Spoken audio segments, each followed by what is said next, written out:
We know this because the CDC has job listings on its jobs website at cdc.gov. One job listing calls for public health advisors for the quarantine program to help maintain and monitor quarantine centers in Texas, New Jersey, New York, Massachusetts, California, Washington State.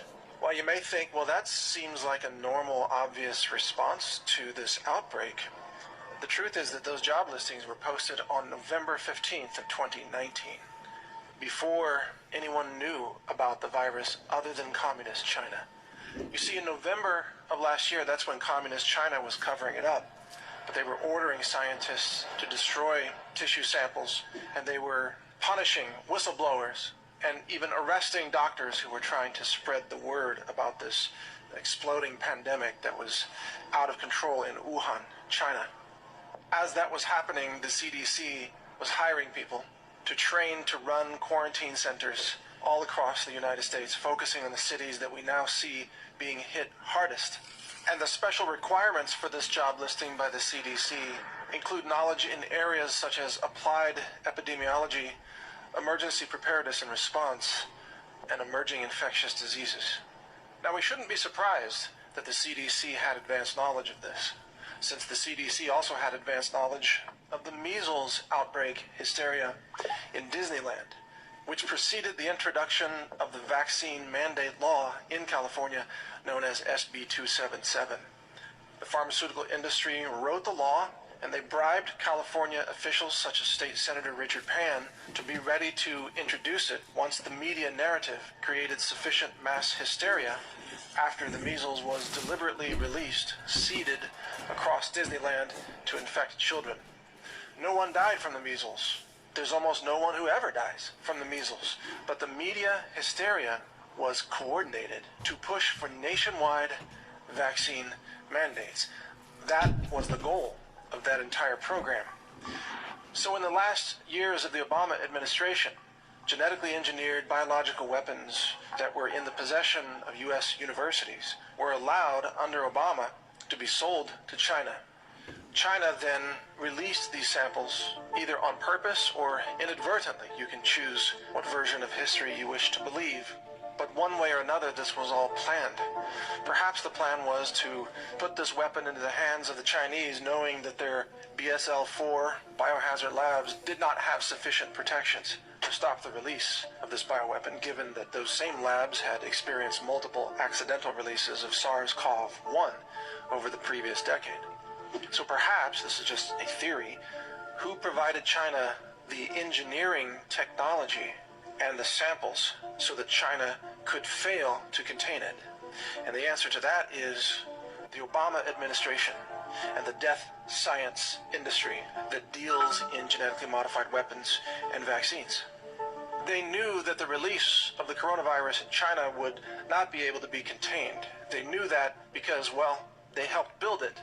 They knew that the coronavirus had a very high transmissivity rate.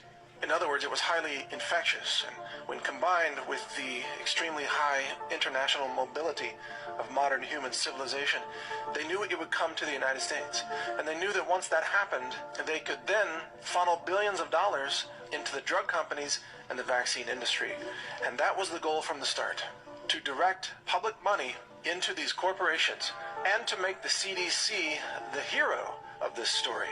But in order to accomplish that, the CDC had to make sure that the virus spread across America at an unprecedented scale. And how did they accomplish that? They deliberately botched the diagnostic testing kits that they released in early February. By mid-February, it became obvious that the kits did not work. So the CDC managed to delay the necessary surveillance and testing for coronavirus in the United States by nearly 1 month, while other countries were testing, like South Korea, and doing a very good job of aggressive surveillance, contact tracing, and selective isolation and quarantining of high-risk individuals. The United States was testing no one. This phenomenon became known as "don't test, don't tell," a term that I actually coined in a podcast in February. Don't test, don't tell became the method by which the virus spread across America, positioning the CDC to get emergency funding for the vaccine industry, for the pharmaceutical industry, and for itself. And sure enough, that's exactly what happened.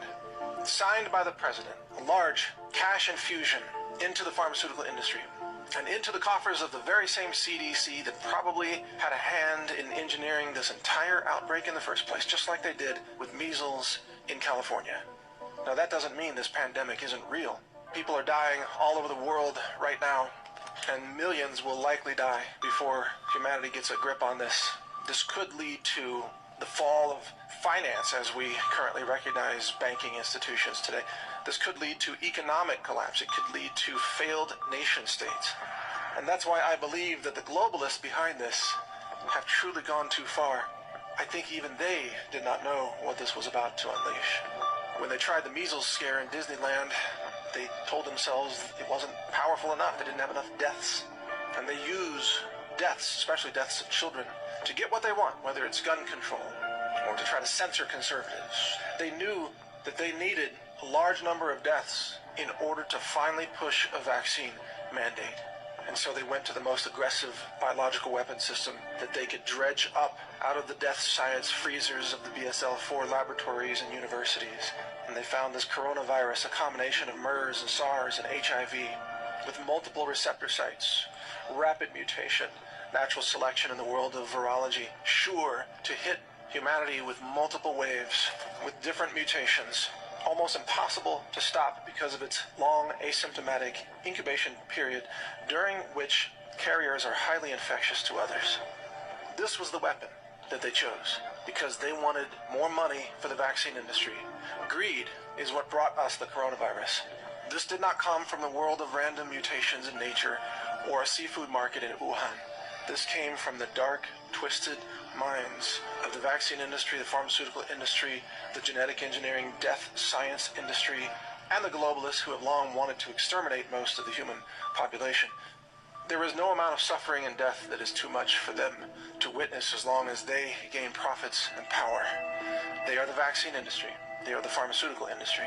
And you notice that no one in Washington, D.C., not even the president, is telling people, hey, right now would be a great time to take some vitamin C, to grow a home garden.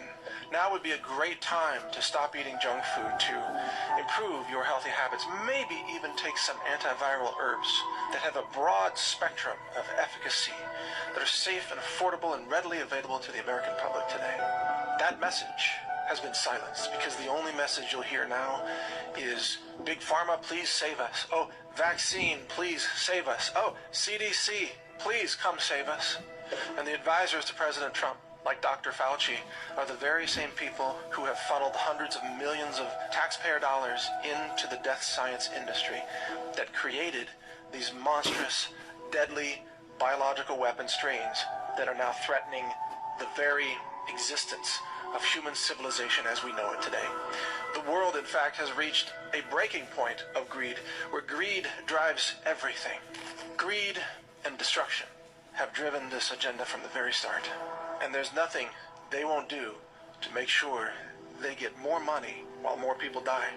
In fact, the mass death, the fear, the terror, the media hysteria is all part of their agenda to take more money from the world and leave you dead in the process. That is the vaccine industry, that is the CDC, and that is why they are the enemy of humanity, and that's why they must be stopped.